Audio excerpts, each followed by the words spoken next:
부가가치세의 다섯 번째 챕터는 뭐로 구성이 되어 있으시냐면 과세표준과 납부세액으로 구성이 되어 있습니다. 네, 과세표준과 납부세액 쪽은 비중이 조금 높아요. 네, 그리고 이 부분은 실기 쪽하고 전부 다 관계가 있고, 그리고 제가 강의 진행할 때 부가가치세 신고서 쪽 관련돼서 서식을 조금 이해하셔야 돼요. 세무급수들은 지금 전산세무회계라고 하는 시험은 부가가치세 신고서 자체를 수기 작성 문제를 내요.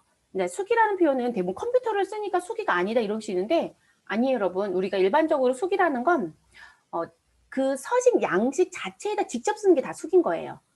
그렇지 않은 분들은 내가 전표를 입력해서 전표 데이터가 반영된 걸 가지고 맞추는 게 원래 맞아요. 근데 시험 문제에 그렇게 안 내고 싶어 해요.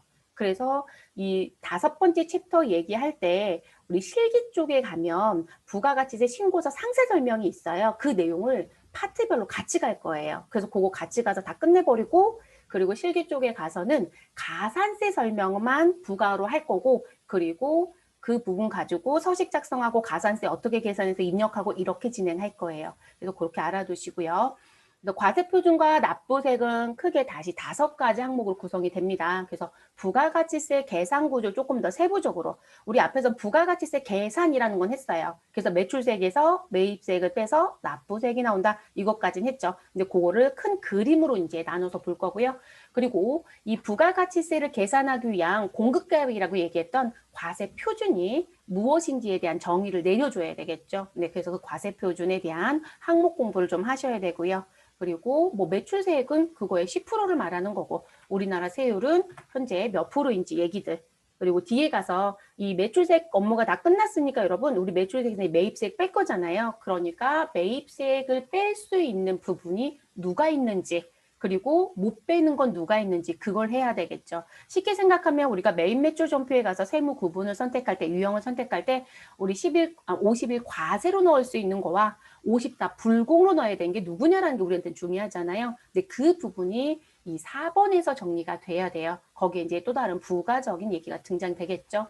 그리고 이제 그거 빼면 납부세액이 나옵니다. 납부세액에서 이제 곧바로 그냥 내는 게 아니라 여기에 또 다른 영향을 주는 게 있어요. 그래서 최종적으로 내가 내야 되는 세금은 납부세액이 아니라 사실상 차가감 납부할세 또는 환급받을 세액이라는 게 맞아요. 그래서 이렇게 부가가치세 신고서 구성이 이렇게 해서 끝나요. 그게 이 파트에서 다 배우시는 거고요. 자, 그러면 부가가치세 계산 구조라는 것부터 볼게요. 자, 이 부분을 보시면 일단 우리가 매입 매출 전표라는 입력에 들어가서 전표 입력을 열심히 할 거예요. 그러면 대체적으로 우리가 면세는 여기서 빼는 거니까 부가가치세가 있다. 그러면 여기 과세 표준은 누구의 합으로 들어올 거예요, 여러분? 우리 공급가액의 합으로 들어오겠죠. 그렇죠? 그래서 여기 재화나 용역에 공급가액을 말합니다. 라고 얘기해요. 그리고 공급가액의 용어는 누구는 절대 포함되지 않은 금액이다. 부가가치세. 그래서 부가가치세가 빠져 있는 금액을 우리가 공급가액이라고 합니다. 그럼 우리 복습 하나 더 할까요? 우리 부가가치세가 포함되어 있는 금액을 뭐라고 부른다? 공급대가라고 불러요, 여러분. 공급대가. 그래서 그것도 기억해 주시는 게 좋고요. 그러면 이 과세표준의 부가가치세 몇 프로? 10%. 자, 그런데 다만 영해세율이 적용이 되면 0%가 될 수도 있죠. 그것 때문에 우리는 부가가치세는 무슨 세율이다. 우리 단일 비례세율이다. 이렇게 얘기할 수 있다라고 했었죠. 또는 단일세율이다라는 표현을 쓸 수도 있다라고 했습니다. 그럼 과세표준의 세율을 곱해서 우리는 매출세액이 나오죠. 요거로 끝나지 않아요. 이 매출세액에 우리는 뭘 배워야 되냐면 대손세 가감을 배우게 됩니다. 자, 여기까지 끝나야 우리가 내야 되는 매출세액이 끝나지는 거예요. 아니, 대손세 가감은 무슨 얘기냐라고 한다면 여러분들이 재무회계 배울 때 대손금이라는 걸 배운 적이 있을 거예요. 그렇죠? 그럼 이 대손금은 뭐였었나요? 우리 쉽게 생각하면 받을 수 있는 돈이다, 못 받는 돈이다. 못 받는 돈. 그렇죠? 그래서 이들을 이렇게 얘기하죠. 회수 불능의 돈이다. 그래서 회수 불능 채권입니다. 라고 얘기했을 거예요. 근데 이 채권의 문제점이 뭐냐면 여러분 제가 대변을 먼저 써볼게요. 대변에 누가 있더라? 우린 제품 매출이 있더라. 자, 그래서 전 매출만 써볼게요. 매출, 그래서 100이 있습니다. 그리고 우린 이 부분에 누가요? 부가세 거래 징수하라겠죠. 그래서 우린 부가세를 징수해서 갖고 있을 겁니다. 부가세 예수금 10이 있습니다. 자, 팔았는데 아직 돈을 못 받았다고 합니다. 그럼 차변에 누굴 썼을 것이다. 나는 외상으로 팔았습니다. 라고 해서 외상 매출금을 여러분이 썼겠죠. 얼마를요? 부가세 포함금액 110 됐을까요? 그런데 이놈의 거래처가 나한테 돈을 줘야 되는데 거래처가 떡하니 뭐가 터졌다? 부도가 났더라. 그럼 이런 부도가 났으면 우리는 못 받는 돈이 있다 없다? 있다가 된 거죠. 그럼 내가 부도가 나서 못 받는 돈은 최종적으로 얼마예요? 110이에요. 그럼 이 110에 누가 포함되어 있다? 우린 부가가치세가 포함되어 있었던 거잖아요. 이해됐을까요? 근데 여러분 부가세는 내가 내는 세금이라고 했어요? 받아서 내는 세금이라고 했어요? 받아서 내는 세금이에요. 그러면 이 부가세를 내가 국가한테 벌써 나 돈도 못 받았고 세금 신고는 했고 무슨 세금 신고요? 부가가치세 세금 신고는 했고 이해됐을까요? 그런데 내가 내지 않아도 되는 세금을 부가세 세금 신고 시기가 되니까 저는 10을 냈던 거예요. 그럼 이 세금 10 냈던 거 국가한테 무엇 할 수 있다? 돌려달라고 하실 수 있어요. 이해되셨나요? 그걸 배워야 되는 게 대손대 가감인 거예요.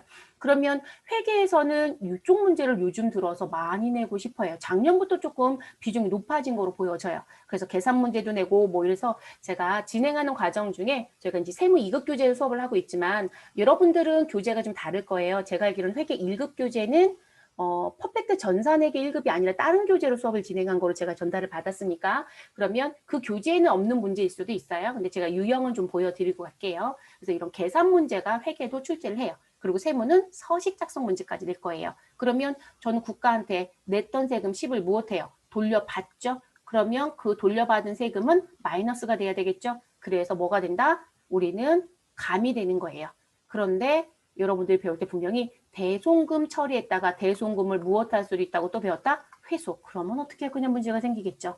거기까지 가야 돼요. 그러니까 그때 회수한 건 또 가를 할 거예요. 그러니까 가산에 가고요. 그리고 얘는 뭘까요? 우리 감소의 감이에요. 그러니까 그런 식의 의미. 그래서 여기까지 끝나야 된다.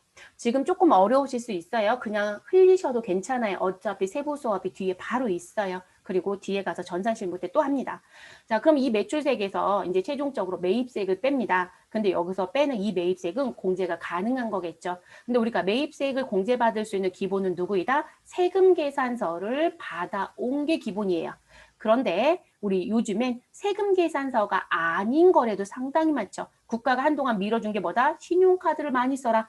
근데 신용카드를 왜 많이 쓰라고 했냐면 우리가 이 소비자들하고 거래하는 분들이요. 자꾸 현금 장사를 하시고 현금을 자꾸 누락 신고를 하는 거예요. 그러면 제일 먼저 누락이 뭐냐면 부가가치세 누락이 제일 먼저이고요. 그 다음엔 소득세 누락으로 넘어가는 거거든요. 그래서 이제 그런 걸 투명하게 잡으려고 보니 신용카드라든지 현금 영수증이라든지 이런 부분을 하면 그러면 사업자들도 그런 걸 쓰게끔 해줘야 되겠죠. 그래서 이 신용카드라든지 현금 영수증에 대한 부분으로 너가 무엇을 물품을 사가지고 왔다라면 너가 이 서류를 내주고 내가 매입세 공제해 줄게. 그게 카과 현과로 입력했던 게 이 부분이에요. 근데 그게 이제 부과가 될 거고요. 그리고 회계에서 안 했던 부분 추가되는 게 의제매입세 공제라는 부분, 재활용 폐자원이라는 공제, 뭐 이런 부분들이 추가가 될 겁니다. 그래서 그 부분까지 모두 매입세액에 들어가서 빠지고 나면 납부세액이 나오게 됩니다. 그럼 이 납부세액에서 우리는 또 다시 뭐가 될 것이다? 공제세액이라고 해서 또 빼주는 세금이 있습니다. 그러면 이 공제세액은 자, 일단 신용카드 매출 전표 등 발행세액 공제가 있습니다. 자, 이 부분은 우리 누구밖에 안 된다? 개인밖에 안 된다라고 기억합니다. 뒤에 다시 또 얘기하겠습니다. 그래서 개인 사업자가 신용카드 등으로 물건을 팔면 그 판매한 금액의 일정 부분만큼 연간 1,000만 원의 부가가치세 감면, 공제를 받을 수 있는 조항이에요. 상당히 좋은 제도죠. 자, 그리고 우린 일반적으로 예정 때는 환급이 안 된다고 했어요, 여러분. 그럼 예정 때 환급 못 받았던 거 확정 때 반영해야 되겠죠. 그래서 예정 신고 미환급세액이 공제세액 쪽에 들어갑니다. 자, 개인 사업자는 뭐로 간다? 고지가 원칙이라고 했어요. 그러면 예정 기간에 고지 납부했던 거 있으면 빼고 확정 때 내야 되겠죠. 자, 그리고 조세특례 제한법상 공제와 경감세액이 있다. 자, 이 부분은 설명은 드리겠지만 우리가 사실상 가져갈 건 뭐밖에 없을 거냐면 제가 전자신고했어요. 그러면 전자신고 세액공제를 해줄게요 라고 하는 걸 배울 거예요. 이거는 무조건 기억합니다. 왜냐하면 실기 때도 체크를 하셔야 되는 부분이에요. 그래서 기억해 주셔야 되고요. 그게 이제 공제세액으로 모입니다. 있는 것만 모여야 되겠죠. 그래서 그거 빼고 그리고 나서 내가 법의 준수를 하지 못했다. 법을 위반하였다. 그러면 뭐가 붙는다? 페널티의 성격인 가산세가 붙겠죠. 그래서 공제세액은 빼고 가산세는 더해주고 그래서 우리는 실질적으로 누가 나온다? 차가감 납부세액이 나온다. 그래서 이 자리가 누구이면 양수이면 납부이다. 근데 이 자리가 누구이면 마이너스 표시해드렸죠. 여러분 세모 아이고 왜 양수를 썼을까요? 음수이죠. 음수이면 환급세액이 되는 거예요. 그렇게 정리가 됩니다. 여러분 부가가치세 상계 정리는 하실 수 있으시죠? 납부세액은 개정 과목 뭐로 쓰죠, 여러분? 납부세액은 미지급세금 쓰죠. 여러분 우리 환급세액은 뭐로 가야 되죠? 미수금. 요즘에 시험 문제는 환급도 납부도 전부 다 출제하고 있어요. 그게 분계 처리 다 하실 수 있으셔야 됩니다. 거기까지 정리가 되죠. 그건 다 일반 전표로 내겠죠. 자, 그래서 이렇게 정리가 되는 부분. 자, 그리고 이제 그 다음에 넘어가면 이제 과세표준과 매출세액이 등장이 됩니다. 자, 과세표준과 매출세액은 일단 과세표준과 매출세액의 계산구조란 부분이 들어오는데요. 자, 우리 매출세액은 이제 뒤에 귀에 딱쟁이가 앉게끔 들어서 여러분들이 크게 어렵진 않을 것 같아요. 과세표준의 10%의 세율을 못하고 곱하고 그리고 대손세 가감이 되면 매출세액이 확정이 된다. 이렇게 얘기를 하죠. 그리고 이 과세표준은 부가가치세 신고기간이 있을 거니까 그 신고기간에 내가 공급한 재화나 용역의 공급가액의 합산 금액을 과세표준이라고 합니다. 그래서 부가가치세 신고서에요. 제일 먼저 등장하는 용어가 무엇이다? 과세표준과 매출세이라는 용어가 등장되죠. 그리고 거기서 매입세액을 빼는 게 옆으로 들어오죠. 자, 그래서 그렇게 등장이 되는 거예요. 그래서 나오는 부분이고요. 여기 글은 그냥 읽어보시면 되죠. 네, 벌써 설명 다 드린 부분이라서.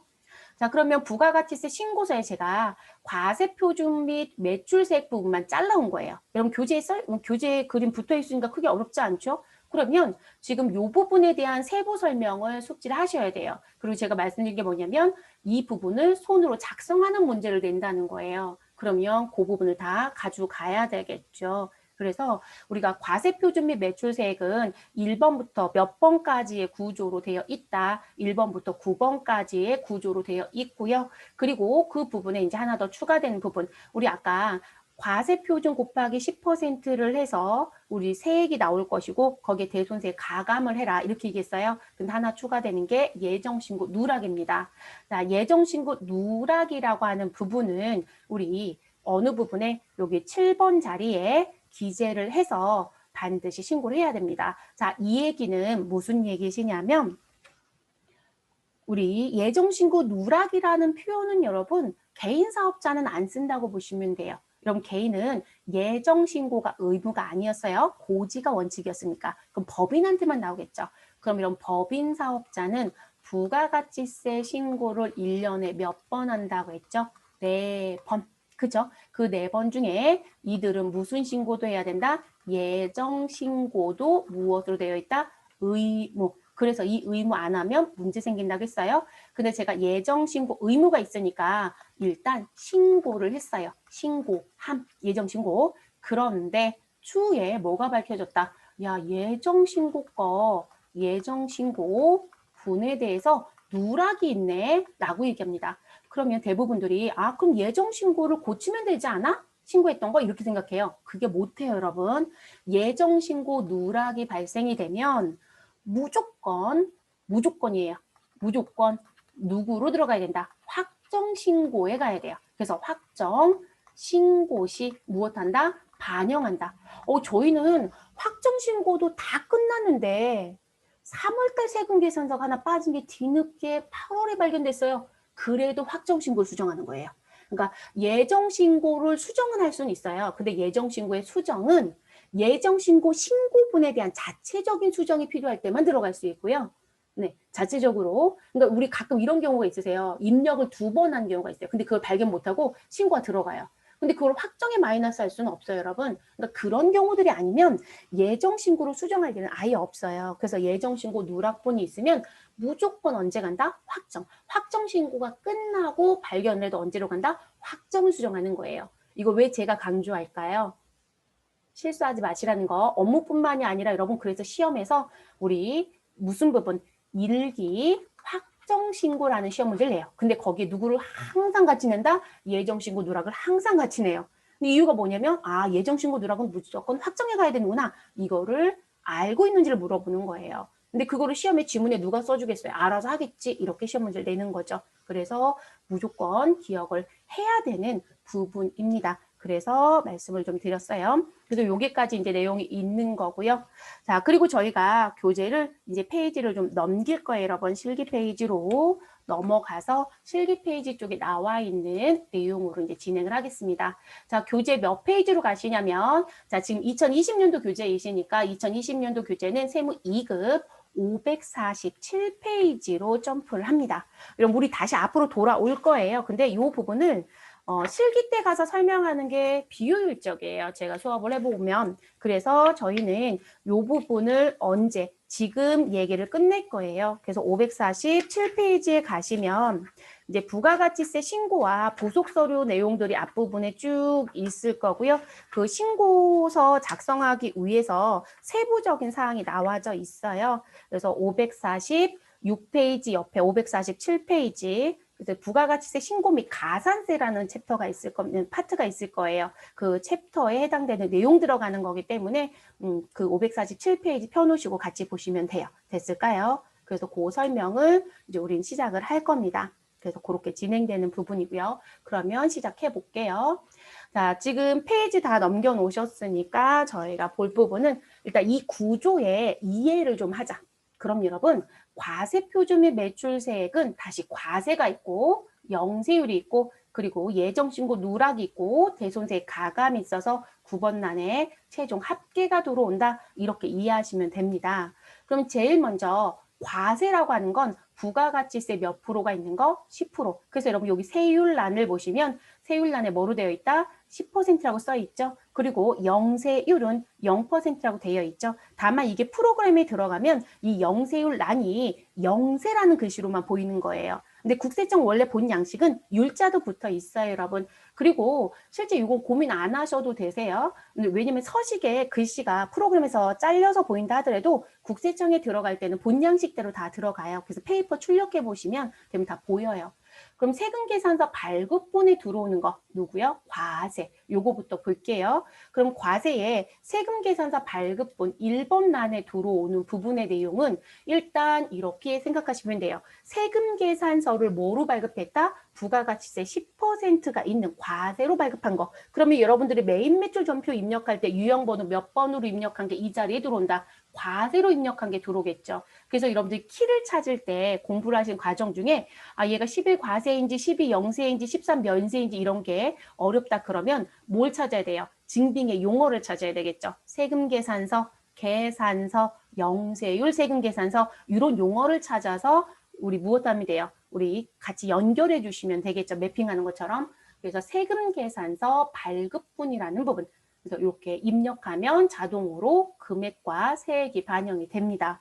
자, 그리고 이 1번 자리에 모인 금액, 이 자리의 금액은 반드시 부가가치세 신고할 때 내야 되는 서류가 있습니다. 그 서류의 이름이 세금계산서 합계표. 근데 여러분 지금 저희는 매출을 배워요? 매입을 배워요? 매출. 그러니까 무슨 서류? 매출처별 세금계산서 합계표를 제출하셔야 돼요.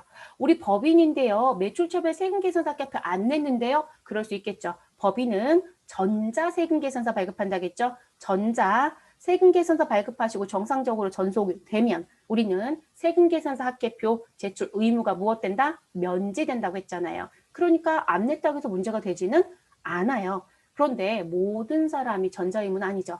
여러분 이 서식은 일반 과세자가 쓰는 거잖아요. 개인도 있죠. 그렇기 때문에 이 2번의 용어를 절대 지울 수 없어요. 네, 그래서 그렇게 가져가시는 거고 그래서 세금계산서 용어를 기억하시라. 자, 두 번째 내용. 자, 매입자 발행 세금계산서. 여러분 오늘 수업에 매입자 발행 세금계산서 했죠. 그런데 이 부분은 불법이다라고 했어요. 누가요? 지금 이 자리는 공급자의 입장으로 쓰는 자리죠. 그러면 내가 불법을 했다는 얘기네요. 그러면 내가 세금 계산서 발급해주지 않아서 나한테 물건 사간 사람이 발급을 해서 나한테 보냈더라라고 하는 부분. 그러면 매입자 발행 세금 계산서라고 하는 이 2번 자리에 기재를 해주셔야 합니다. 그리고 매입 매출 전표를 입력할 땐 어떻게 넣을 거냐라는 게 이제 문제가 돼요. 자, 매입자 발행 세금 계산서는요. 우리가 전표 입력하실 땐 똑같이 유형을 10일 과세로 그냥 쓰시면 돼요. 그러니까 유형이 바뀌진 않아요. 네, 유형이 바뀌진 않습니다. 그런데 이 10일 과세로 입력하면 여러분 조금 전에 제가 1번 자리에 모인다고 했잖아요. 근데 그럼 2번 자리에 내가 수기로 다 고쳐줘야 되느냐? 아니고요. 여러분들 매입 매출 전표 입력이란 메뉴에 가면 우리 상단에 메뉴바들이 있을 거예요. 그 메뉴바에 간편 집계라는 게 있어요. 글씨는 간편 집계로만 보이고요. 메뉴를 선택하면 간편 집계표라고 해서 이 표자가 붙어 있는데 그 간편 집계표에 매입자 발행이라는 글씨가 있어요. 근데 그거를 체크해주면 내가 전표를 입력하고 이 매입자 발행을 체크해주면 이 자리에 자동으로 들어와요. 그러니까 여러분 우리 아직까지는 이 문제를 한 번도 낸 적이 없어요. 그러니까 이런 문제가 나오면 수업을 해드려도 뭐예요? 뒤에 가면 다 기출문제만 풀고 있죠. 자격증반은. 그러니까 다 잊어버려요. 그래서 여러분들이 이 회계 쪽으로 가고자 하신 분들은 수험서이지만 버리지 마시고요. 갖고 계셨다가 업무에 필요하면 가져가셔서 보셔도 돼요. 네. 그래서 그 부분. 그리고 저희 시험하고는 관계가 없지만 저희가 어쨌든 취업을 나가는 것 때문에 한 가지만 더 부과를 할게요. 그래서 우리 교재에는 이 얘기는 없어요. 왜냐면 저희가 보는 건 수험서예요. 그리고 지금 세무사랑 2라는 K랩 프로그램을 시험 보죠. 그러니까 스마트 A를 얘기할 수가 없겠죠. 자, 스마트 A도 프로그램 쓰는 방법은 거의 유사합니다. 그런데 스마트 A는 요 2번 자리 들어오는 방법이 조금 달라요. 그래서 스마트 A는 환경 설정이라는 메뉴가 있는데 그 환경 설정에 가서 25 매세라는 게 있어요. 그게 매입자 발행 세금 계산서 약칭이에요. 그 매세 자리를 여로 바꿔주셔야 돼요. 그러니까 사용하겠다. 라는 부분으로 바꿔주시고 매입 매출 전표 입력할 때 유형을 25 매세로 입력해요. 그러니까 방법이 다르죠. 네, 그래서 이런 부분들은 업무를 좀 생각하신 분들은 메모해 놓으세요. 여러분들 그리고 취업 나가실 때 이력서에 이제 나 사용 가능한 프로그램 이런 거 쓰시잖아요. 근데 보유 스킬 쓰시라고 했더니 보유 스킬을 제대로 안 쓰시더라고요. 근데 프로그램 회계 프로그램 사용 가능한 것도 꼭 써주세요. 그래서 ERP도 사용 가능하다 그러면 회계하고 인사모드 사용 가능하다. 그리고 나는 스마트 A도 사용 가능하다. 이렇게 쓰셔도 돼요. 그리고 스마트 A의 내용을 좀 구경하고 싶다. 난 들어가 보고 싶다. 그러면 공인회계사 AT 자격시험 사이트에 들어가셔서 프로그램 무료로 다 다운로드 가능하세요. 그거 받아서 한번 비교해봐요. 세무사랑하고 뭐가 다른지. 그래서 이제 그런 부분들 비교 가능하시니까. 그래서 요거는 업무적인 목적입니다. 자격증 목적은 3번은 버리셔도 됩니다. 네, 내진 않을 거고요. 자, 그리고 또 조심하셔야 되는 부분. 요건 ERP에서 냈다가 난리가 났었어요. 무슨 부분? 매입자 발행 세금 계산서를 입력을 하면 우리가 매입자 발행 세금 계산서 합계표를 낸다고 생각을 했더라고요. 근데 여러분, 매입자 발행 세금 계산서 합계표는 매입자만 내는 서류예요. 그래서 매출자는 요 매입자 발행 세금 계산서에 집계된 내역은 우리 1번에 집계된 거랑 같이 매출처별 세금 계산서 합계표를 제출해요. 그래서 2번 자리에 그냥 집계가 돼서 같이 들어간다는 거. 그래서 별도의 서식이 없습니다. 매출자 입장에서는요. 그렇게 정리가 됩니다. 그래서 이렇게 나오는 부분.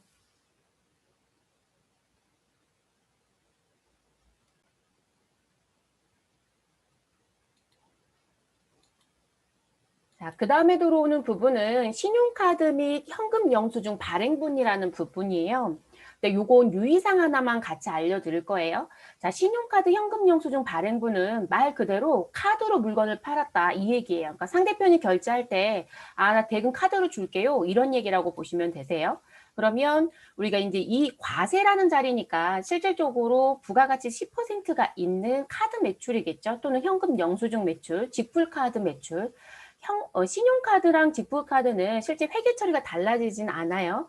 우리가 이제 사가는 사람의 입장에서는 직불카드 같은 경우 곧바로 돈이 나가요, 통장에서. 그런데 물건을 판매하는 사람의 입장에서는 통장에 바로 돈이 들어오지 않아요.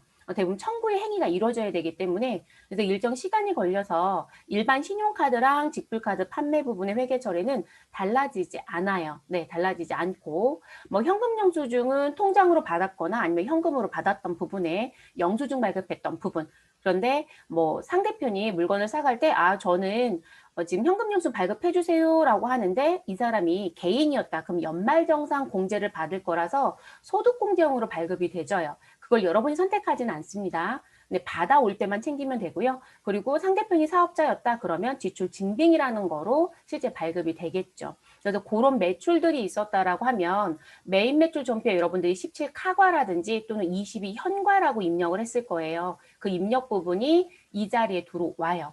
그리고 요 3번 자리 금액이 집계가 되면 반드시 부가가치세 신고할 때 뭘 같이 내주셔야 되냐면 신용카드 매출 전표 발행집계표라는 서류가 있어요. 이 서류를 같이 내셔야 돼요. 자, 세금계산서 합계표는 직접 작성하는 문제를 내지 않습니다. 그런데 신용카드 매출 부분에 대해서는 이 신용카드 매출 전표 등 발행집계표 작성 문제를 시험에서 출제를 할 거예요. 그래서 지금 이 자리에 전표 입력하는 거로 내면 정말 좋은데 전표 입력으로 안 내고요. 서식에 가서 직접 여러분들이 타이핑 치는 거. 그러니까 에디트 형태로 낸다는 거예요. 그래서 이제 그런 부분에 작성을 낼 거고요. 그리고 한 가지 더 기억해 주실 건 뭐냐면 교재에는 이 부분이 지금 현재 여러분이 갖고 있는 교재는 이게 빠질 거예요. 빠져 있을 거예요. 근데 이건 뭐냐면 우리가 이제 입력하는 문제를 낸다고 했잖아요. 프로그램 들어가 서식에 직접 타이핑 치는 거. 그러면 3번 자리에 입력하는 금액이 있으면 이 두 금액의 합계, 금액과 세액의 합계, 공급 대가겠죠. 자, 그 공급 대가 금액이 반드시 우리 경감 공제세액이라는 란이 있어요. 그 란에 가면 신용카드 매출 전표 등 발행세액 공제라는 법령이 있습니다. 그 란이 19번이에요. 그 19번 란에도 공급 대가 금액으로 반드시 넣어주셔야 돼요. 전표 입력을 하면 3번 자리에 자동적으로 공급가액과 세액이 구분돼서 들어오고 19번 자리에는 금액과 세액이 합쳐진 대가 금액으로 자동 반영이 돼요. 그래서 이게 시험 보러 가면 답안을 올려주는 소위 말해서 출제위원들 있잖아요. 출제위원들이 답안 공지할 때 지금 왔다 갔다 하는 상태예요. 자, 왔다 갔다 하는 상태는 뭐냐면 어떤 출제위원은 3번 자리만 입력하면 맞았다고 하겠다고 답안 공지를 하고 어떤 사람은 3번 자리와 19번 자리를 같이 답안 공지를 해요. 그런데 앞에서 얘기했던 것보다는 뒤에 얘기했던 게 원래 맞아요. 네, 법인 같은 경우는 우리 신용카드 매출전표 발행세액 공제라고 해서 1,000만 원의 공제를 받을 수는 없지만 3번 자리에 있는 금액의 합계 금액이 19번 란에 같이 기재해서 신고하는 게 원칙이에요. 그러니까 기재가 된 답안이 맞아요. 그런데 이 답안이 오락가락하고 있는 거죠. 근데 사실상 시험 보는 수험자는 되게 어렵잖아요. 답이 하나여야 쉬우니까. 그래서 이 3번 자리가 빠진 건 감점을 하지만 19번 자리가 빠진 건 감점하지 않겠다라는 부분으로도 답안 공지가 올라오기도 합니다. 근데 여러분들은 그냥 어떻게 기억하시라. FM대로 3번 자리의 금액에 기재된 게 있다라면 19번 자리도 우린 반드시 입력하자. 이렇게 기억하는 게 좋겠습니다. 자, 그 다음 거로 넘어가 볼게요. 자, 우리 이제 과세 부분에서 이제 기타 자리에 들어오는 게 누구냐는 거. 자, 과세인데 기타이다. 그리고 이 기타에 가서 봤더니 정규 영수증 외 매출분. 자, 정규 영수증은 다른 말로 얘기하면 법정 증빙 또는 적격 증빙. 자, 그러면 세금계산서, 매입자, 발행세금계산서, 신용카드, 현금 영수증 등 이런 거예요. 그게 국가가 인정하는 법정 증빙이에요. 자, 그 이외에 부가가치세 10%가 있는 매출이 있었다라고 하면 4번 자리에 입력해라. 이런 얘기입니다. 그럼 이 4번 자리에 들어가는 부분은 여러분들이 메인 매출 전표 입력했을 때 뭐로 입력했을 거냐면 14번 건별로 입력했을 거예요. 그 부분이 이 4번 자리에 들어오는 거죠. 그래서 나오는 부분들. 그러면 이 부분에 대한 대표적인 사례를 얘기한다면 저는 영수증에 의한 매출이 있었어요 라고 하는 부분. 아니 영수증은 뭔가요? 라고 하면 간이 영수증이요 여러분. 여러분들 지금 학교에 있으면 과 소속으로 일했던 적이 있으면 이거 영수증 꼭 받아와 이렇게 얘기했을 때 조그만 뭐 편의점이든 어디든 가서 영수증 주세요라고 하면 현금 영수증 발급 안 하고 그냥 영수증 주세요 그러면 왜 이게 손으로 써져 있는 영수증 같은 거 이렇게 주셨을 거예요. 이제 그걸 간이 영수증이라고 해요. 그런 영수증이 여기에 들어와요. 또는 뭐 거래문서표 매출이 있었다라는 부분들. 그래서 그런 부분이 여기 들어올 거고요. 그리고 여러분들이 이게 이제 우리는 사업자 입장이고 매출자 입장이니까 어려울 수 있는데 반대로 돌려서 얘기하면 여러분들 편의점 가서 뭔가를 하나 샀어요. 그러면 편의점 직원이 물어보지 않나요? 현금 영수증 발급해드려요 라고 묻죠. 그러면 여러분들 필요 없으면 어떻게 해요? 아니 안 주셔도 돼요 라고 해서 그냥 나왔을 거예요. 물건만 사고 지불하고. 그쵸? 그러면 편의점에서는 매출 신고해야 되지 않아요? 그러면 그 매출 신고 부분이 요 4번 자리에 들어야 된다는 거예요. 왜냐면 고객한테 현금 영수증을 준 적도 없고 고객이 나한테 신용카드로 결제를 한 적도 없잖아요. 그래서 그런 부분. 그래서 이 14번 건별 매출은 생각보다 많아요. 시험에서 많이 내진 않지만 왜냐면 최종 소비자를 대상으로 하는 데들은 이 14번 건별 매출이 상당히 많습니다. 네, 그래서 그런 의미고요. 그게 영수증이다 이렇게 보시면 될 것 같아요. 또는 영수증 아무것도 발급하지 않았다. 무증빙이다 라는 것도 들어올 수 있고요. 그리고 우리 간주공급 배우셨죠? 네, 재화의 간주공급. 그럼 재화의 간주공급은 직매장 반출을 빼고는 우리 세금계산서 발급한다 안 한다? 안 한다고 했어요. 그럼 그거 입력할 때 뭐로 입력하셔라? 14번 건별로 입력해라. 과세표준은 뭐로 갈 것이다? 시가라는 얘기까지 우리는 사전에 하고 들어왔어요. 그래서 시가의 금액이 금액란에 들어가고 그 부분의 10%가 세액란에 들어가겠죠. 그거를 14번 건별로 입력해서 반영하는 거예요. 그렇게 가는 거고요. 그리고 간주 임대료. 우리 영수증 배울 때 우리 무슨 부분? 부동산 임대사업자의 간주 임대료는 세금 계산서를 발급한다 안 한다? 안 한다고 했어요. 그러면 이 간주 임대료를 부가세 신고할 때 포함해서 신고해야 되니까 이 부분도 14번 건별로 입력을 해야 되겠죠. 그래서 그렇게 나오는 부분입니다. 그리고 4번 자리에 집계된 부분은요. 별도의 첨부서를 내지 않습니다. 그러니까 부가가치세 신고서 4번란에 기재만 하고 우리 아까 얘기했던 것들 뭐 세금계산서 합계표를 같이 내셔야 돼요. 신용카드 매출전표, 발행 직기표를 내셔야 돼요. 라고 하는 그런 서류는 없어요. 네, 그대로 기재만 해서 신고가 된다. 이렇게 보시면 되겠습니다. 자, 그럼 이제 이렇게 해서 이제 과세까지는 마무리가 됐어요, 여러분. 이제 영세율로 와볼게요. 부가가치세가 0%인 부분. 그러면 5번 자리에 들어오는 세금계산서 발급분이라고 하는 영세율은 뭐냐? 그럼 여러분들은 영세율 세금계산서를 발급했다라는 걸 들어본 적이 있죠. 그러면 그 영세율 세금계산서에 해당되는 부분. 그럼 메인 매출 전표의 유형은 12, 영세로 입력했던 부분이겠죠. 그 부분이 이 자리에 들어옵니다. 그리고 이제 22 영세로 여러분이 시험 목적상 반드시 기억해야 되는 게 내국 신용장 또는 구매 확인서에 의한 거래였다라고 하는 부분. 근데 그거에 의해서 이 부분이 들어오죠, 여러분. 얘도 세금 계산서예요. 그러면 1번 자리에 있는 것도 세금 계산서이지 않나요? 그럼 1번에 있는 금액과 5번에 있는 금액이 합쳐져서 우리 뭐 2번도 있다면 2번까지 그래서 1번, 2번, 5번의 합계 금액이 어디에 집계가 된다? 매출저별 세금계산서 합계표에 집계가 되죠. 자, 여러분들 이번에 시험 응시할 때 전산회계 1급도 응시하는 분들이 있을 거예요. 그럼 전산회계 1급 응시할 때 뭘 물어본다? 세금계산서 발급분의 금액을 물어볼 때가 있죠. 그러면 부가세 신고서에서 보실 거면 부가가치 신고서 1번, 2번, 5번 자리를 다 같이 보셔야 돼요. 1번 자리만 볼 수는 없어요. 세금계산서 발급이라고 했으니까. 근데 저는 별로 권장하고 싶진 않아요. 부가세 신고서로 그 문제는. 어디 가는 게 더 편할까요? 매출처별 세금계산서 합계표의 전체 금액을 보는 게 더 편하겠죠. 이게 집계하는 서류라고 했으니까. 그래서 여기서 보시는 게 더 편할 거고요. 그리고 제가 내국신용장 구매 확인서에 의한 부분이 있어야 된다고 했잖아요. 그러다 보니까 국세청은 영세율의 거래가 있으면 영세율과 관련된 근거 서류를 반드시 제출해야 된다라는 규정이 있어요. 그 서류 안 내시면 미제출 가산세가 또 부과가 돼요. 신고를 성실히 하지 않았다고 해서.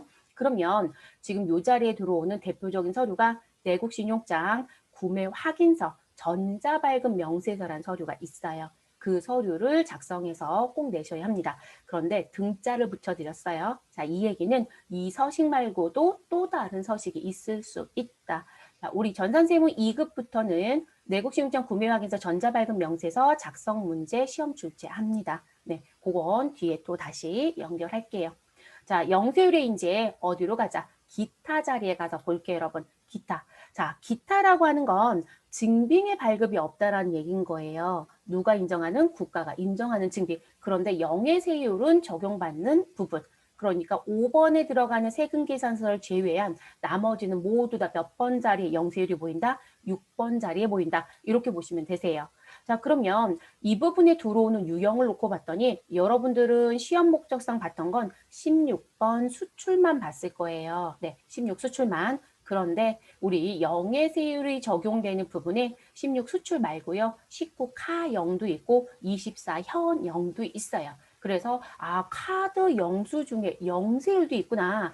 우리 현금 영수 중에 영세율에 대한 매출도 있구나. 가능합니다.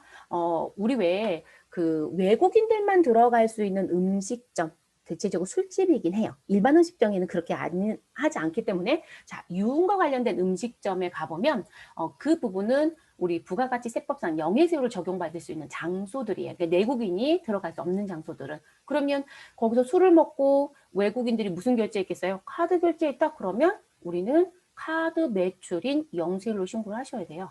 그러니까 이게 카형과 현형이 없다라고 생각할 수는 없어요. 시험에서 안 내는 것뿐이에요. 시험이 12 영세와 16 수출만 내고 있었던 거고요. 19, 24는 업무하러 가시면 조심하셔야 될 거예요. 어렵다고 많이들 하세요. 이거 있는 분들. 왜일까요?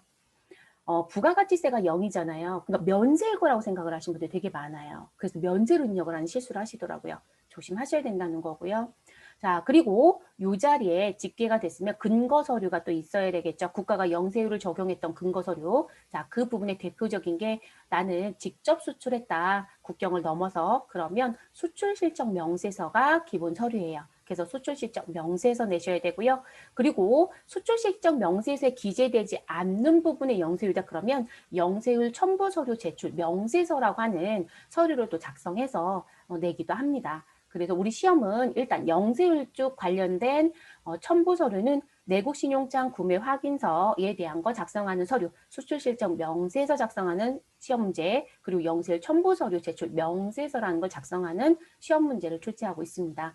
그리고 이 영세율은 부가가치세법상 영예세율인지 아니면 조세특례제한법상 영예세율인지 이 법의 문구에 맞춰서 작성하는 서류가 있었죠. 네, 영세율 매출명세서가 있었어요, 여러분.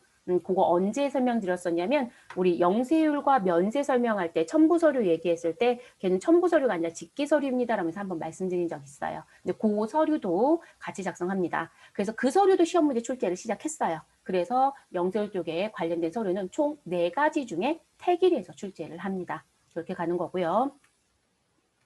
자, 그 다음엔 예정신고 누락분. 자, 예정신고 누락분은 언제 예정신고 누락한 거? 1기 예정. 자, 그럼 1기 예정은 1월부터 3월, 2기 예정 그럼 7월부터 9월. 그래서 이 예정 신고에 신고를 제대로 했어야 되는데 그때 빠뜨린 게 있더라 이런 표현이 돼요. 그래서 빠진 게 있으면 반드시 무슨 신고할 때? 확정 신고할 때 요 7번 자리에 반드시 기재해서 신고를 해야 합니다. 그리고 예정신고 누락분을요. 여러분들이 이 자리에 직접 와서 치는 게 아니라 전표 입력할 때도 하실 수 있어야 되겠죠. 그거 시험 문제 출제합니다. 회계부터 출제하죠. 자, 회계 1급부터 나오는데 요거 기억하셔야 되겠죠.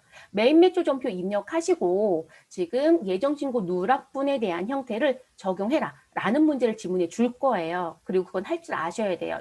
실무자들은 직접 여기다 타이핑 안 쳐요, 여러분. 그러면 전표 입력 상단 메뉴에 간편집계표라는 게 있고 그 안에 뭐가 있다? 예정 누락분이라는 체크박스가 있어요. 그거 눌러서 우리 무엇 해야 된다?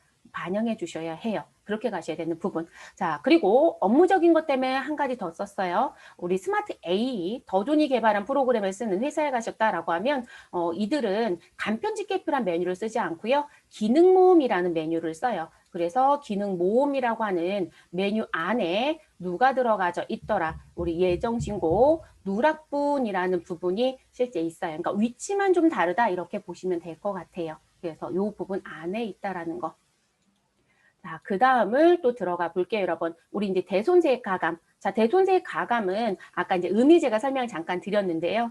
일단 대손이 확정이 되면 내가 대손금의 부가가치세 10%가 있더라. 그러면 원래 내가 내는 세금이 아니니까 부가세 신고가 끝났는데 부도라든지 회사가 파산이라고 하는 그런 사유에 의해서 부가가치세를 받을 수 없다라면 내가 냈던 세금을 누구한테 우리 관할지 세무서한테 소위해서 과세관청이겠죠. 과세관청한테 돌려달라고 할 수 있다는 거예요. 그런 걸 대손세액이라고 해요.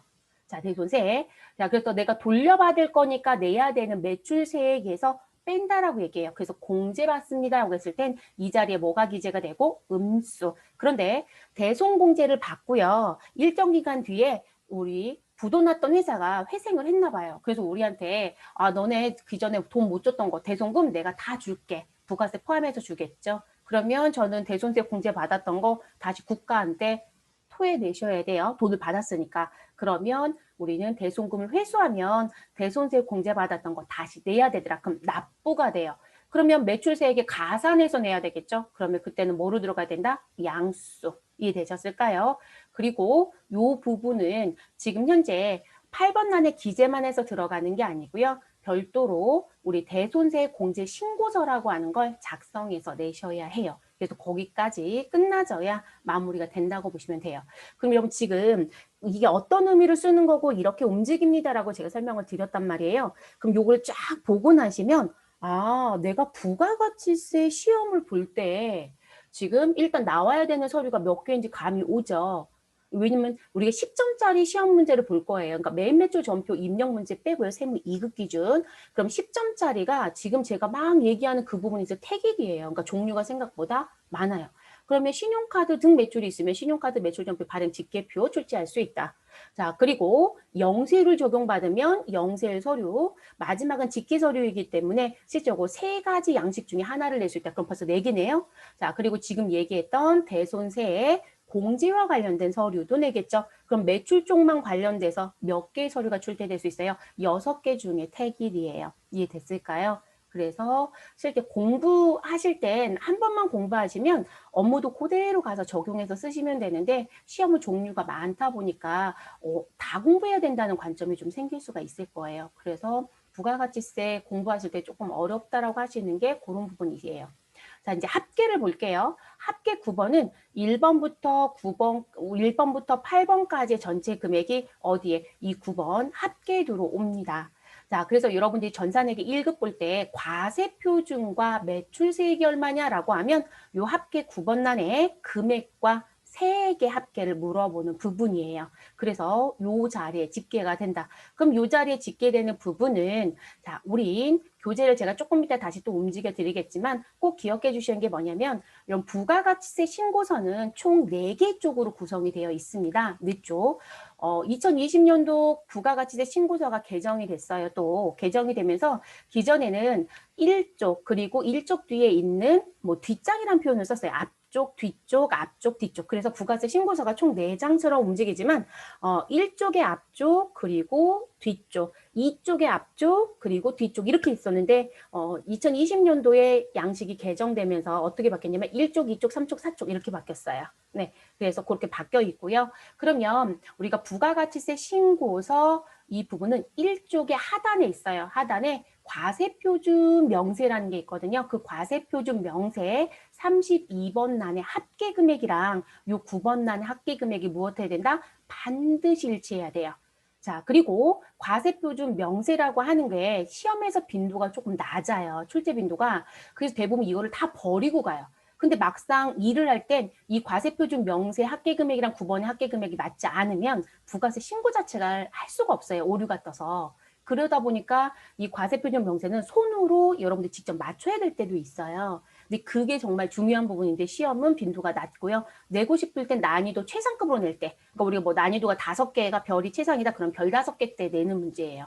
그래서 가뭄의 콩처럼 사실 출제하고 있고요. 그리고 전산회계 1급 보실 때 우리 부가가치세 신고서 조회 문제 중에 작년부터 출제를 시작했던 2020년도부터 이제 출제를 시작했던 문제 중에 하나가 뭐가 있냐면 고정자산 매각 부분의 금액이 얼마인지 찾아라. 이런 문제를 출제한 적이 있어요. 그러면 그 부분은 우리 프로그램으로 볼 거니까 과표 명세라고 하는 상단의 버튼을 눌러서 이 과세표준 명세에서 금액을 확인하셔야 합니다. 이제 그 문제가 출제가 되고 있어요. 2020년도는 2번 정도 출제한 것 같아요. 결론적으로는 계속 내고 싶은 거예요. 안 냈었단 얘기예요. 그러니까 신규 문제인 거죠.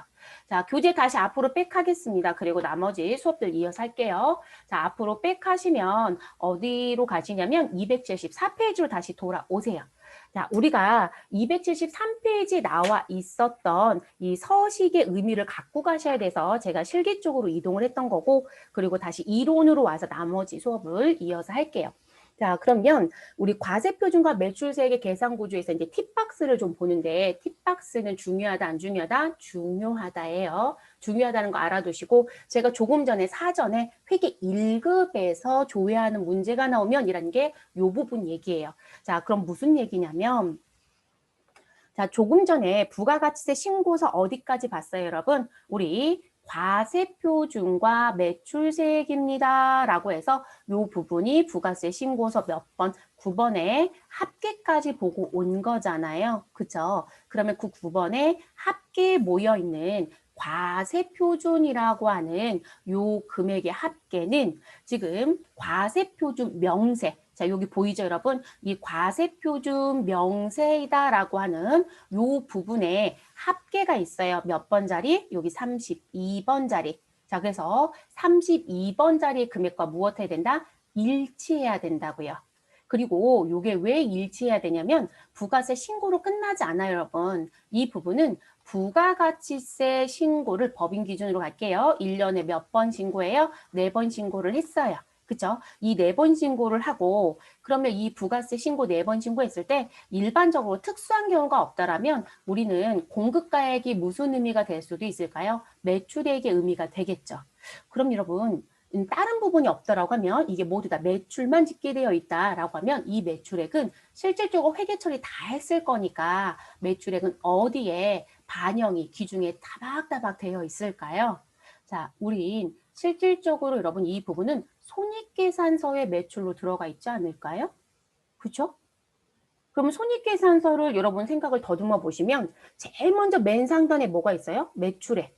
그리고 매출액에 직접 대응되는 매출 원가가 아래에 있죠. 그리고 매출 총이익이 등장하고 매출 총이익에서 우리는 판매비와 관리비를 빼면 영업 이익이 등장하겠죠. 영업이익에서 우리는 영업의 수익은 더하고 영업의 비용은 빼서 법인세를 차감하기 전 순손익이 나오고 거기 그 금액을 기준으로 법인세를 계산해서 법인세 비용을 빼면 마지막 당기 순이익이 나왔을 거예요. 그러면 일반적으로 이 부가세 신고에 모여있는 과세표준은 특수한 경우들이 없다라면 이 매출액이 그대로 손익계산서에 들어간다라고 볼 수 있기 때문에 무슨 부분? 아, 과세표준의 금액과 손익계산서의 매출의 금액은 무엇할 수 있다? 아, 일치할 수 있구나. 이렇게 얘기하거든요. 그런데 문제가 있어요. 아, 이게 일치한다라고 하면 좋은데 어떤 회사들은 일치하지 않고 일치하지 않다라고 돼요. 그러니까 일치하는 회사도 있지만 뭐도 있는 거예요? 불일치의 회사도 있다. 이렇게 된다는 거죠.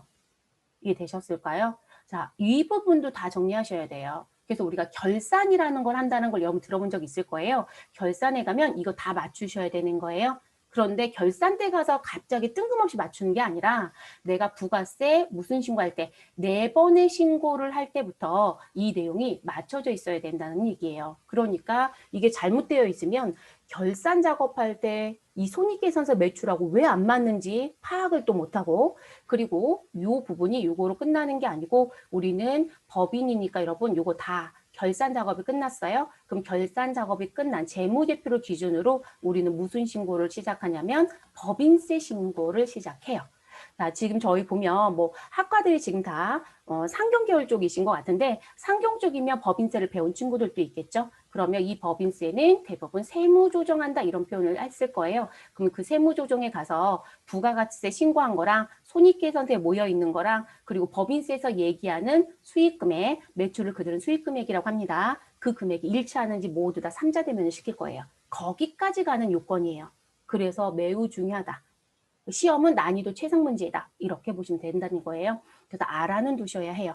그래서 저는 이거 생략 안 해요, 여러분. 갖고 가셔야 되는 부분이기 때문에. 그래서 여기까지 가는 부분. 그러면 자, 지금 제가 매출 얘기를 거론했으니까 과세표준 명세란 부분에 갔더니 이렇게 남번호가 28번이 있고 29번이 있고 30번이 있어요.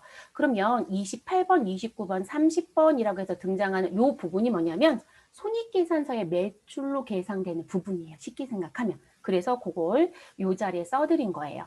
그래서 이 자리에 제가 제조업을 한다? 그럼 이 자리에 뭐가 들어올 것 같아요, 여러분? 저희는 제조업이니까. 여기 업대 종목이 있잖아요. 그러면 저는 제조라고 들어오겠죠. 너 뭐 파는데? 아, 우리 컴퓨터 제조해서 팔아요. 그러면 여기 종목에 컴퓨터가 들어오겠죠. 그리고 업종 코드는 컴퓨터가 아마 300, 100일 거예요. 그러면 300, 여기 100 이렇게 들어옵니다. 자, 그럼 요 부분에 그럼 여러분 제조이고 컴퓨터를 팔았다. 그럼 여러분 계정 과목 회계 처리 뭐로 다 했을까요?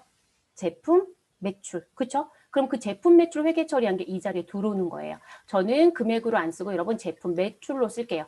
그래서 회계 처리했던 계정 과목이 어디 들어가는지도 우리가 봐야 되는 부분도 있어요.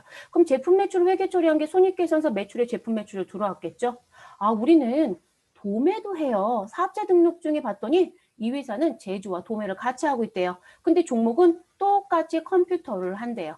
자, 근데 여러분 알아두실 건 도매는 유통이에요. 그런데 종목이 똑같다고 해서 우리 업종 코드가 같진 않아요. 그럼 이 업종 코드는 국세청이 부여하는 코드입니다. 그래서 대부분 도매는 5번으로 시작하는 경우가 많아요. 저 요거는 못 외워서 그냥 이렇게 쓸게요. 그러면 이렇게 따로따로 가요. 그리고 여러분 도매는 우리 가져다가 그냥 팔겠다는 얘기잖아요. 그쵸? 그러면 우리는 무슨 매출이라고 썼을 거예요? 상품 매출. 그러니까 여러분 회계처리 계정 과목에 따라서 이런 식으로도 내용이 달라질 수 있는 부분들이에요. 이해되셨어요? 그래서 28번, 29번, 30번에 모여있는 부분은 우리 손익계산서에 누구랑 같다? 아, 매출에 대한 부분이다. 근데 그 매출을 무슨 별로? 업종별로 정리해라. 근데 당신의 업종이 다수라면 우리 28번에는 몇 순위? 1순위가 들어와야 한다. 그래서 1순위가 들어오고 그 다음에 2순위. 우리는 업계 종목이 5개인데요. 전 15개 가까이 되는 회사도 봤거든요. 사업자 등록증은 한 장이에요. 그럼 이분들은 칸이 3칸밖에 없잖아요. 그러면 1순위, 2순위 쓰고요. 마지막은 3순위 다 합쳐서 써버려요. 네. 그래서 이렇게 들어가는 부분들. 그래서 그 큰 순서대로 넣습니다. 됐을까요? 그래서 그렇게 가는 부분인 거고요. 자, 그리고 이제 31번 자리 얘기해야 되겠죠. 제가 일치하는 회사도 있지만 불일치하는 회사도 있다라고 했잖아요. 그러면 일치하는 회사들은요. 우리 같던데요? 라고 하는 분들은 이 자리밖에 없어요. 그런데 불일치하는 회사가 생기잖아요. 불일치하는 회사가 있으면 요 자리에 뭐가 있을 것이다. 요 자리에 기재된 금액이 있는 거예요. 불일치상이 생기면. 그럼 여기 봤더니 뭐라고 얘기해요? 수익 금액이 아닌 것을 얘기한다. 제외한다라고 되어 있어요. 그럼 수익 금액이 아닌 것을 얘기한다라는 표현은 다른 말로 말씀을 드리면 무슨 부분의 의미이다. 아유, 손익계산서 매출로 못 들어가네요. 라는 표현이 돼요. 그럼 손익계산서 매출로 못 들어가네요 라는 얘기는 그러면 부가세 신고도 안 하지 않았을까요? 라고 하실 수 있는데 그렇지 않더라는 거죠. 자, 왜 그렇지 않다라고 제가 말씀을 드리냐면 여러분들이 고정자산 매각 붕괴는 거의 100%다 하실 수 있을 거예요. 그렇죠? 그러면 고정자산 매각을 했다라고 얘기합니다. 그럼 고정자산 매각 이렇게 해놓고요. 그러면 너는 얼마에 팔았니? 라고 하는 공급가액이 있을 거예요. 자, 공급가액은 저는 쉽게 갈게요. 100이라고 쓸게요. 자, 그럼 공급가액이 100이면 우리 부가가치세도 당연히 있었겠죠. 그래서 부가가치세는 얼마? 10이라고 얘기합니다. 그리고 고정자산 매각은 우리 일시적이고 우발적인 상황입니다. 지금 부가세 외워요? 그럼 과세사업자로 갈게요. 그럼 고정자산 매각할 때 우리는 반드시 과세 거래가 되겠죠. 그리고 우리는 그러니까 뭘 발급했을 것이다? 나는 이 건에 대해서 세금 계산서를 무엇하였을 것이다? 당연히 발급을 했겠죠. 자, 그러면 여러분 요거 입력할 때요. 메인 매출 전표 입력할 때 유형 번호 몇 번으로 넣었을까요? 유형 여러분들 분명히 11 과세로 넣지 않았을까요? 그쵸? 그래서 유형 11 과세로 넣었을 거예요. 그럼 유형 11 과세이면 우리 세금 계산서 발급본 1번 자리에 딱 버티고 있겠죠. 이해되셨어요? 그럼 과세 표준 합계 9번 난에는 이 금액이 얼마가 100이 들어가져 있는 거예요. 그러면 우리는 32번 자리의 금액은 당연히 들어오겠죠. 그런데 그럼 이 고정자산 매각 붕괴 해보시면 일단 제가 대변을 써볼게요. 기계를 팔았다라고 하면 여러분도 이 자리에 누구 쓰고요? 기계 장치를 쓰죠. 근데 여러분 이 자리 대변에 쓰는 기계 장치 금액은 뭐로 쓴다? 취득 원가로 써야 되겠죠. 그래서 취득 원가 금액, 취득 원가를 저는 500이라고 얘기를 해볼게요. 500. 자, 그리고 기계 장치가 있으면 사용함에 따라 가치는 감소한다, 증가한다. 여러분 토지가 아닌 이상 가치는 감소하죠. 자, 그러면 우린 기계 장치와 관련된 감가, 상가, 누계액이 분명히 있었을 겁니다. 저는 그 금액을 얼마라고 할 거냐면 450이라고 얘기를 해볼게요. 자, 450 됐을까요? 자, 근데 저는 그럼 결론적으로 여러분, 기계장치 500 주고 샀던 거 지금 현재 가치 감소는 450 있었다. 그럼 남겨져 있는 잔존 가치는 얼마예요? 50. 결론적으로 그걸 다른 말로 얘기하면 장부 금액이라고 얘기하죠. 그럼 최소한 장부 금액만큼은 받아야 내가 손해를 안 보는데 장부 금액 50이에요. 근데 저는 얼마 받고 팔았어요? 100 받고 팔았어요. 그럼 이익일까요? 순실일까요? 이익이에요. 그러면 대변에 우리는 부가세가 등장하죠. 그래서 대변에 부가세 예수금이라고 해서 얼마가 등장하고 10이 등장했을 거예요. 그쵸? 그리고 저희는 현금 받고 팔았다고 할게요. 그럼 차변에 현금은 우리 100과 거래징수니까 부가세 같이 받아야 되죠? 얼마 받았을 것이다? 110. 근데 조금 전에 벌써 유형자산을 처분해서 고정자산을 매각해서 전 이익 봤다는 거 결론 냈어요. 그쵸? 자, 결론 냈는데 요 두 금액, 차변과 대변 합계의 차이를 보면 딱 그 금액만큼 차이가 나오겠죠. 차변 합계는 560, 대변 합계는 510. 그러면 우리는 지금 50은 모자르죠? 50이 어디에? 대변에 유형, 자산, 처분, 이익이라고 나오겠죠. 저는 이렇게만 쓸게요. 그러면 이 부분 50입니다. 됐어요, 여러분? 그러면 부가세 신고할 때 공급가액 부가세는 신고가 됩니다.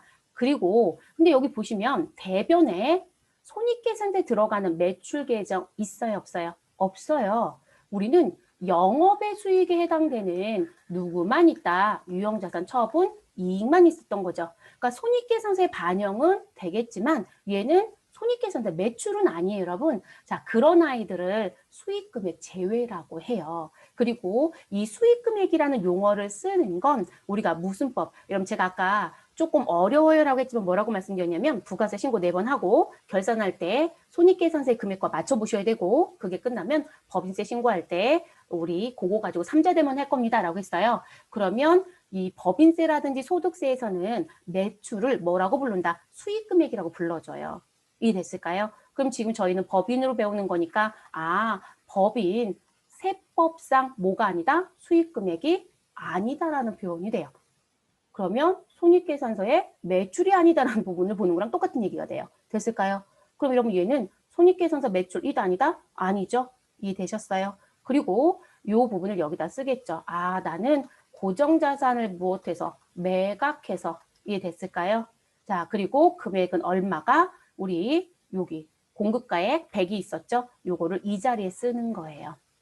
그리고 여러분들이 메인 매출 전표에 가서 이 분계를 올바르게 하고 입력하고 들어오면 우리 31번 자리에요. 우리 자동으로 반영이 돼요. 근데 회계에서 이거를 조회 문제를 내기 시작을 했다는 거예요. 근데 이게 어렵다고 나왔었는지 지금 한 해에 2번 출제를 했어요. 그러니까 앞으로는 계속 낼 문제로 봐야 될 것 같아요. 그래서 그 문제를 냈다는 거고 그리고 이 부분들은 항상 맞춰보셔야 되는 거예요. 이해되셨을까요? 그걸 의미하는 부분입니다. 그래서 기억하실 것.